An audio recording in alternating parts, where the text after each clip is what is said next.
భారీ వర్షాలతో గోదావరి ఉధృతంగా ప్రవహిస్తుంది. భద్రాచలం వద్ద అధికారులు మొదటి ప్రమాద హెచ్చరిక జారీ చేశారు. ధవళేశ్వరం బ్యారేజీ మొదటి గేటు వద్ద చిక్కుకున్న బోటు వల్ల ప్రవాహానికి ఎలాంటి ఇబ్బంది లేదని చెప్పారు. ధవళేశ్వరం బ్యారేజీ దిగువన కోనసీమ జిల్లాలో లంక గ్రామాల ప్రజల్ని అప్రమత్తం చేస్తామంటున్న ఇరిగేషన్ సర్కిల్ ఎస్సీ శ్రీనివాస్తో మా ప్రతినిధి సతీష్ ఫేస్ టు ఫేస్. తూర్పుగోదావరి జిల్లా ధవళేశ్వరం బ్యారేజ్ దగ్గర ఉన్నాము. ఈరోజు అంటే గోదావరి అంటే ఇతర ఏజెన్సీ ఏరియాలో వరదల ప్రభావం ఎక్కువగా ఉండటం వల్ల ఇప్పుడు వరద ఫ్లోటింగ్ అంటే ధవళేశ్వరం బ్యారేజ్కి వాటర్ ఫ్లోటింగ్ ఎక్కువ జరిగింది. అలాగే అందుకని ఇక దీనికి సంబంధించి 175 గేట్లు కూడా ఈరోజు ఉదయం 9 గంటలకు ఇక్కడ లేవడం జరిగింది. అలాగే దిగువ ప్రాంతాల్లో ఉన్న అంటే సిద్ధాంతం కానించి నర్సాపురం వరకు కూడా దిగు ప్రాంతాల్లో ఉన్న మొత్తం 7 గట్లన్నింటిలో కూడా బందోబస్తు ఎప్పటికప్పుడు అధికారులతో అప్రమత్తంగా ఉంటున్నారు. ఎందుకంటే ఏజెన్సీలో ఎడతెరిపి లేకుండా వర్షాలు కురుతున్నాయి. ఆ కురిసిన వర్షాలకు వరద నీరు పోలవరం మీదుగా ఇక్కడికి ధవళేశ్వరం బ్యారేజ్ జరుగుతుంది. అలాగే 175 గేట్లు ఈరోజు ఎదడం జరిగింది. దీనికి సంబంధించి ఇక్కడ ఇరిగేషన్ ఎస్సీ గారు ఇక్కడ ఉన్నారు. మరిన్ని విషయాలు అడిగి తెలుసుకుందాం. సార్, ఇక్కడ ఈ వరద ఫ్లోటింగ్ అసలు ఎప్పుడు మొదటి ప్రమాద సూచికలు ఉంటాయంటారు? అసలు ఈ వరదలకి పైన ఏ విధంగా వాటర్ ఫ్లో వస్తుంది అన్నది ఒక విషయం చెప్పండి సార్.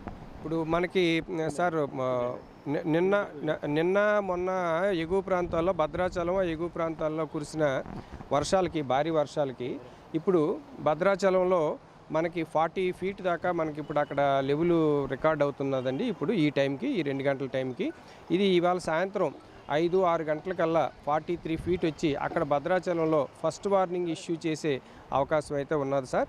ఇప్పుడు దానికి అనుగుణంగా ఈ కిందని మన ధవళేశ్వరం బ్యారేజ్ దగ్గర కూడా మేము ఉన్న బ్యారేజ్లో ఉన్న 175 గేట్స్ని కూడా క్లియర్ చేసి క్లియర్ కండిషన్లో పెట్టి వచ్చిన వాటర్ వచ్చినట్టుగా కూడా సీలోకే వదిలిపెడుతున్నాం సార్. ఇక్కడ కూడా ప్రజెంట్ ఇప్పుడు 10 అడుగులు నీటి మట్టం సిల్ మీద మెయింటైన్ అవుతుందండి. ఇక్కడ మనకి 11.75 ఫీటు మనకి ఇక్కడ లెవెల్ రికార్డ్ అయితే మనకు 10 లక్షలు కిందకి డెలివరీ అవుతుంది. ఆ టైంలో మనం ఇక్కడ ఫస్ట్ వార్నింగ్ ఇవ్వటం జరుగుతుందండి.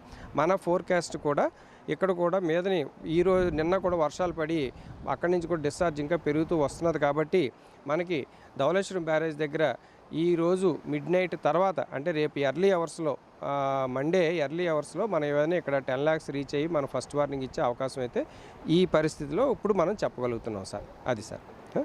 అంటే ఇప్పుడు లోతట్టు ప్రాంతాలకు సంబంధించి ఇక్కడ మొత్తం గేట్లన్నీ కూడా అది ఎన్ని రోజుల వరకు ఇలాగే ఉంటుంది అంటారా? లేకపోతే మీదని మనకి ఏదైతే భద్రాచలం ఎగువ ప్రాంతాల్లో ఫ్లోటింగ్ తగ్గినంత వరకు కూడా అక్కడ ప్రజెంట్ అయితే ఇప్పుడు అన్నీ కూడా రైజింగ్ ట్రెండ్లో ఉన్నాయి. అన్ని మట్టాలన్నీ పెరుగుతూ ఉన్నాయి.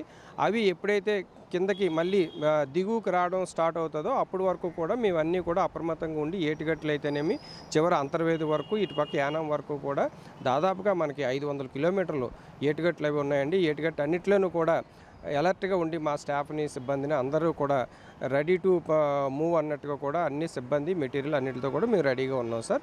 ఎటువంటి ఇష్యూ లేదు సార్.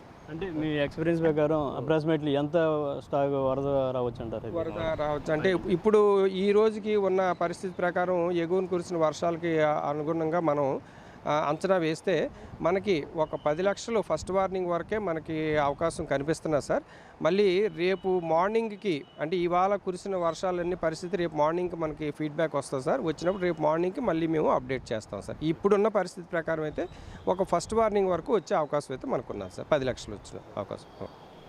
ఇది ఇక్కడ తాజా విషయం అయితే 10 లక్షల వరకు కూడా ఇక్కడ వచ్చే అవకాశం కనబడుతుంది. అప్పుడే ఈ నైట్ అర్ధరాత్రి అంటే మిడ్ నైట్ మార్నింగ్ అంటే మొదటి ప్రమాద సూచిక చేపడతారని చెప్పి అది అంచనా ఎక్స్పెక్టేషన్ మాత్రం ఇక్కడ జరుగుతుందని చెప్పి ఇరిగేషన్ ఎస్సీ గారు చెప్పడం జరుగుతుంది. ఇది ఇక్కడ తాజా విషయం అయితే కెమెరామెన్ వర్ధన్తో సతీష్, స్వతంత్ర టీవీ, ఈస్ట్ గోదావరి నుంచి.